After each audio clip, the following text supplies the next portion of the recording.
Hello everyone. आज हम solve करने वाले हैं RW के SSC GD मॉक में बार बार रिपीट होने वाले क्वेश्चन का सॉल्यूशन। ठीक है, तो हमारा पहला क्वेश्चन है, एक टीवी सेट का अंकित मूल्य 18,500 रुपये है। यदि डीलर 20% और 5% की दो क्रमिक छूट देता है तो टीवी कितने में उपलब्ध है। यानी कि क्वेश्चन में आपसे पूछा है कि उसका सेलिंग प्राइस कितना है। तो कुछ सेलिंग प्राइस निकालने के लिए सिंपली आप क्या करोगे कि सेलिंग जो आपका अंकित मूल्य है वो है आपका 18,500 रुपये। ठीक है, तो इसमें दे रखा है आपको कि 20% की छूट।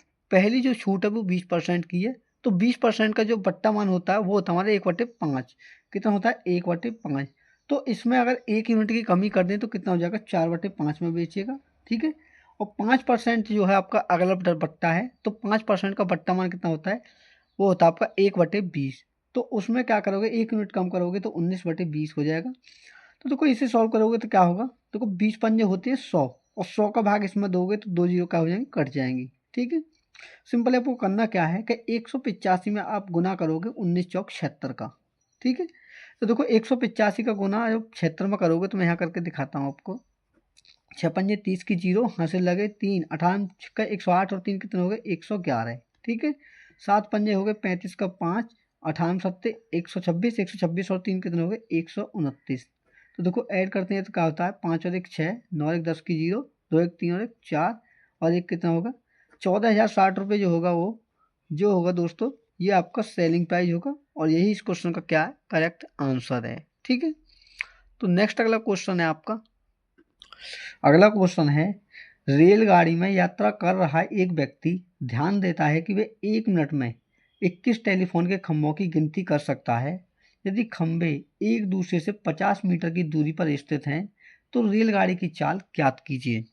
दोस्तों आपको क्या निकालना है, रेलगाड़ी की चाल निकालनी है। कब, कि जब एक व्यक्ति 1 मिनट में 21 टेलीफोन के जो खंभे हैं उन्हें क्या करता है, उनकी गिनती कर सकता है। तो दोस्तों इसमें आपको करना क्या है, देखो आपको निकालने पहले डिस्टेंस या दूरी। ठीक है, तो देखो दूरी के लिए आप क्या करोगे कि जितने खंबे दे रखे हैं उसमें से आप एक को कम करोगे। जैसे 21 खंबे दे रखे हैं तो 21 में से क्या करोगे एक घटाओगे और गुना करोगे प्रत्येक जो एक खंबे दो खंभों के बीच की दूरी है कितनी है, तो वो है 50 मीटर। तो इंटू 50 करेंगे तो देखो क्या होगा, 21 में से एक घटाया तो 20, और 20 का गुना 50 में करेंगे तो कितना हो जाएगा 1000 मीटर। कि उन सभी के जो खंबे हैं दूरी कितनी तय की उसने 1000 मीटर दूरी तय की। और देखो कितने समय में, समय दे रखा है 1 मिनट। तो देखो स्पीड बराबर फॉर्मूला होता है आपका डिस्टेंस अपॉन टाइम। ठीक है, तो डिस्टेंस कितनी है 1000 मीटर। अगर आप इसे किलोमीटर में बदलना चाहो तो इस ये हो जाएगा आपका 1 किलोमीटर। ठीक है, क्योंकि 1 किलोमीटर में होता है आपके 1000 मीटर। तो आप क्या करेंगे, देखो डिस्टेंस होगी 1 किलोमीटर बटे में क्या करेंगे टाइम है आपका 1 मिनट। तो देखो 1 मिनट टाइम जो है उसे आप बटेंगे, उसे बदलेंगे आप घंटे में। तो देखो घंटे में बदलने के लिए आप क्या करोगे उसमें 60 से भाग, क्योंकि 1 घंटे में होते हैं आपके 60 मिनट, तो मैंने इसे 60 से भाग दिया। तो ये जो 60 है आपका ये गुना करेगा ऊपर जाके इस संख्या में। ठीक है, तो क्या हो जाएगा 60 एकम 60।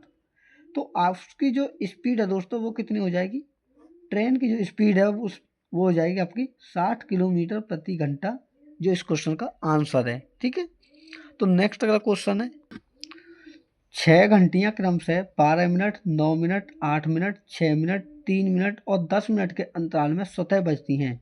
शुरू होने के क्षण से 12 घंटे में वे एक साथ कितनी बार बजेंगी, क्वेश्चन में आपसे पूछा है। जितने समय आपको दे रखा है उसका सभी को आप क्या लोगे, आप लोगे एलसीएम। तो देखो 12 मिनट दे रखा है पहली घंटे, दूसरी 9 मिनट पे, और तीसरी आपकी 8 मिनट, फिर 6 मिनट पर, और अगली जो है 3 मिनट पर, और लास्ट वाली 10 मिनट पर क्या होती है बजती हैं। तो क्वेश्चन आपसे पूछा है कि एक साथ ये 12 घंटे में कितनी बार बजेंगी। तो देखो सबसे पहले हम लेंगे इनका एलसीएम। ठीक है, तो पहले मैं दो से इसमें सब में भाग की दिया, तो 2 छिक्की 12, 9, 2 चौके 8, 2 तिये 6। जिसमें भाग जाता है उसमें भाग देंगे, जिसमें नहीं जाता उसमें कोई जरूरत नहीं है। ठीक है, तो 3 आपका यूँ ही रहेगा, 2 पंजे 10। ठीक है, फिर 2 से भाग करा, 2 तिये 6, 9 यूँ ही रहेगा, 2 दूनी 4, 3, 3, 5।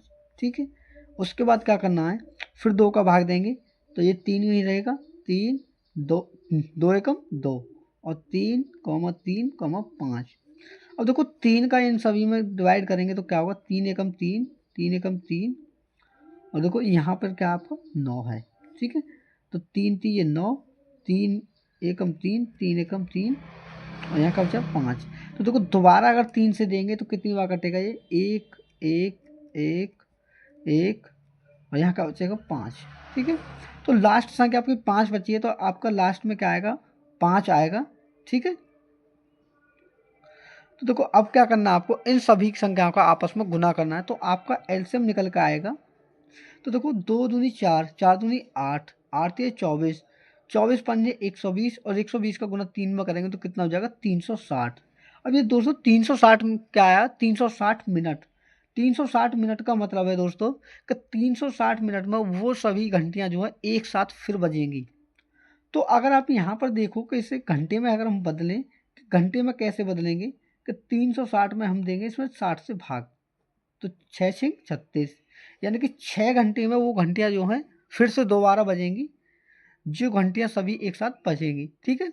तो अब क्वेश्चन आपसे पूछा कि 12 घंटे में जो है घंटियाँ कितनी बार बजेंगी, तो आपको क्या करना है कि 12 में आपको 6 से भाग देना है, तो 6 दूनी कितने हो गए 12, कि 2 बार जो घंटियाँ हैं आपकी 12 घंटे में 2 बार बजेंगी, जो कि इस क्वेश्चन का क्या है, करेक्ट आंसर है, ठीक है। अगला क्वेश्चन है, कोई राशि साधारण ब्याज पर 7 साल में दोगुनी हो जाती है, कितने वर्षों में राशि मूल राशि की 5 गुनी हो जाएगी। दोस्तों इस क्वेश्चन की देखो सीधी ट्रिक क्या है, मान के चलिए ये हमारा मूलधन P है, ठीक है। अब ये राशि जो है 7 वर्ष में कितने में, ये राशि साधारण ब्याज पर 7 वर्ष में दोगुनी हो रही है, कितने में, देखो 7 वर्ष में, ठीक है, दोगुनी हो रही है। दोगुनी का मतलब है जो मूलधन है उसका दोगुना, ये P है तो इसका दोगुना कितना हो जाएगा 2P, ठीक है। अब यहाँ पर देखिए क्वेश्चन में आपसे पूछा क्या है, क्वेश्चन में पूछा है कि कितने वर्षों में यह राशि, कितने वर्षों में यह राशि 5 गुनी हो जाएगी, यानी कि 5P हो जाएगी।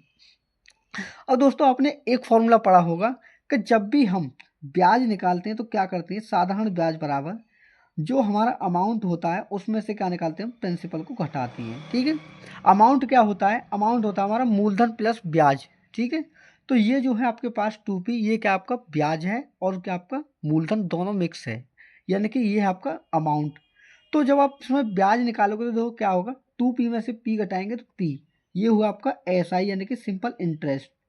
अब ये देखिए कि 7 साल में आपको कितना ब्याज प्राप्त हुआ, 7 साल में आपको 1P ब्याज प्राप्त हुआ, ठीक है।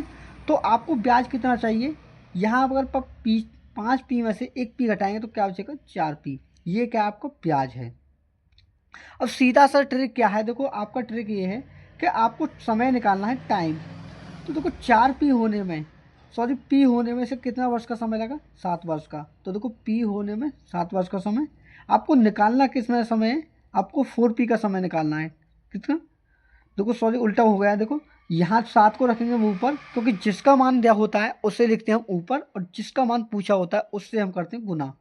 तो देखो 7 वर्ष में कितना ब्याज मिला, P मिला, ठीक है। लेकिन हमें ब्याज कितना चाहिए, 4P चाहिए, तो इनटू क्या करेंगे 4P से गुना।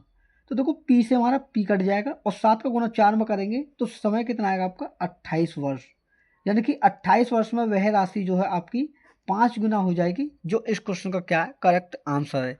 तो मैं उम्मीद करता हूँ दोस्तों सभी क्वेश्चन आपको अच्छे से समझ में आए होंगे, ठीक है।